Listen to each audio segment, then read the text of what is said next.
జగన్ చర్యలు వైసీపీ శ్రేణులకు అంతుపట్టడం లేదు. తరచూ బెంగళూరు వెళ్లిపోతున్నారు. 40 రోజుల్లో 4 సార్లు బెంగళూరు వెళ్లడం హాట్ టాపిక్ గా మారింది.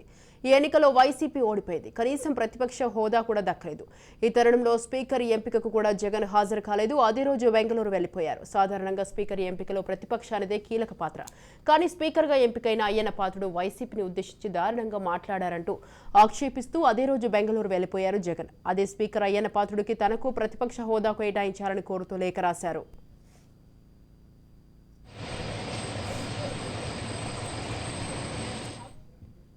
ఎన్నికల ఫలితాలు వచ్చిన వెంటనే పులివెందుల వెళ్లారు జగన్. అక్కడి నుంచి బెంగళూరు వెళ్లిపోయారు. ఈ 40 రోజుల వ్యవధిలో 4 సార్లు బెంగళూరు వెళ్లడం కొత్త అనుమానాలకు తావిస్తోంది. ఇందులో పొలిటికల్ ఎజెండా ఏదైనా దాగి ఉందా అని సొంత పార్టీ శ్రేణులు అనుమానించేదాకా పరిస్థితి వచ్చింది. రకరకాల కారణాలు చెబుతూ ఇప్పటి వరకు జగన్ బెంగళూరు బాటపట్టారు. ఇప్పుడు మాత్రం కారణం చెప్పకుండానే వెళ్తున్నారు. దీనిపై రకరకాల ఊహాగానాలు రేగుతున్నాయి. ఇటీవలే బెంగళూరు నుంచి తాడేపల్లికి వచ్చారు జగన్. పాస్పోర్ట్ రెన్యువల్ చేయించుకోవాలని చెప్పి వచ్చారు. ఆ పని అయిపోయిన వెంటనే తిరిగి బెంగళూరు పయనమయ్యారు. బెంగళూరులో జగన్ కు ప్యాలెస్ ఉంది. యాలహాంక్ ప్రాంతంలో భారీ భవంతిని నిర్మించారు. బెంగళూరు వెళ్తే అక్కడే బస చేస్తున్నారు. కానీ అక్కడ జగన్ ఎవరిని కలుస్తున్నారు, ఏం చర్చలు జరుపుతున్నారు అన్నది మాత్రం బయటకు చెప్పడం లేదు. రైట్, ఈ విషయంపై మరింత సమాచారాన్ని మా ప్రతినిధి సుదర్శన్ ఫోన్ లైన్ లో ఉన్నారు. సుదర్శన్, జగన్మోహన్ రెడ్డి పదే పదే బెంగళూరు వెళ్లడం వెనక పెద్ద రాజకీయ వ్యూహాలు ఏమీ లేకపోయినప్పటికీ ఆయన ఇప్పుడు ఎలాగో తాను ఓటమి చెందాడు, పెద్దగా యాక్టివిటీస్ ఇక్కడ ఏమీ లేవు, ఒక రిలాక్స్ మోడ్ లోకి వెళ్ళడం కోసమే బెంగళూరు వెళ్తున్నాడు. అయితే ఆయన ఎప్పుడు ప్రశాంతత కావాలనుకున్నా, ఏకాంతంగా ఉండాలనుకున్నా కూడా గతంలో తరచూ ఆయన ఇడుపులపైకి వచ్చేవాడు. అయితే ఇడుపులపైకి కూడా కాకుండా ఇప్పుడు తరచూ బెంగళూరుకి వెళ్తూ ఉన్నాడు, ఏమాత్రం సమయం దొరికినా కూడా. అంటే సమయము దొరుకుతుందని కూడా కాదు కానీ, ఎందుకంటే ఇప్పుడు ఆయన ఆల్ టైమ్ ఫ్రీనే. ఒక ఓడిపోయినటువంటి ఎక్స్ సీఎం గా ఆయన ప్రజా సమస్యల మీద పోరాడడానికి కొంత స్కోప్ ఉన్నప్పటికీ అలాంటి అవకాశాలను కూడా ఆయన అక్కడ సద్వినియోగం చేసుకుంటున్నటువంటి దాఖలాలు లేవు. ఇందాక మీరన్నట్టుగా సాంప్రదాయబద్ధంగా జరగాల్సినటువంటి స్పీకర్ ఎన్నికల ప్రక్రియలో కూడా ఆయన పాల్గొనలేదు. కనీసం ఆ రోజు అసెంబ్లీకి వెళ్లి స్పీకర్ కు ఎన్నికైనందుకు శుభాకాంక్షలు కూడా తెలపలేదు. మళ్ళీ అదే స్పీకర్ కు తనకు ప్రతిపక్ష హోదా కావాలంటూ లెటర్ పెట్టుకున్నాడు. దాని మీద రిప్లై ఇయ్యక ముందే ఆయన మళ్ళీ కోర్టును కూడా ఆశ్రయించాడు. ఇప్పుడు ప్రతిపక్ష హోదా పైన కోర్టులో ఇష్యూ నడుస్తుంది.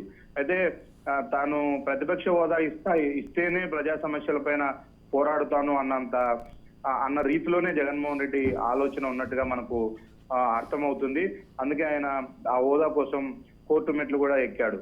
అయితే ఒకరోజు ఢిల్లీలో మాత్రం జరుగుతున్నటువంటి హత్య రాజకీయాలు జరుగుతున్నాయి. తమ కార్యకర్తలను టార్గెట్ చేసి టీడీపీ వాళ్ళు హత్యలు చేస్తూ ఉన్నారు, బెదిరిస్తున్నారు, కొంత అరాచక పాలన సృష్టిస్తున్నారు అంటూ ఆయన ఢిల్లీలో కొంత హైప్ క్రియేట్ అయ్యే విధంగా ఒక ఆందోళన కార్యక్రమం చేశారు. అది మినహా ఇక ఎలాంటి యాక్టివిటీస్ ఆ పార్టీ తరఫున లేవు. అంటే మొదట్లో ఓటమి చెందిన తర్వాత బయటకు వచ్చినాక ఒక 6 నెలల పాటు ఈ ప్రభుత్వానికి మేము సమయం ఇస్తాము, వాళ్ళు హామీలు నెరవేర్చుకుంటారా లేదా అనే దానిపైన తర్వాత మేము పోరాటానికి సిద్ధమవుతామని చెప్పినప్పటికీ జరుగుతున్నటువంటి పరిణామాల నేపథ్యంలో ఢిల్లీ స్థాయిలో ఆందోళన చేశారు. తక్కువ టైంలోనే అనేక విధాలుగా ఒక ప్రెస్ మీట్ కూడా పెట్టి అనేక విధాలుగా ప్రభుత్వం విఫలమైంది, తల్లికి వందనం వేయలేదు, అలాగే చాలా పథకాలను ఇప్పటికి కూడా ఇంప్లిమెంట్ చేయట్లేదు అంటూ కూడా ఆయన ఆరోపణలు చేశారు. అయితే మళ్ళీ అప్పటి నుంచి కూడా ఎక్కడ కూడా ఎలాంటి యాక్టివిటీస్ లేవు. ముఖ్యంగా ఎక్కువ కాలం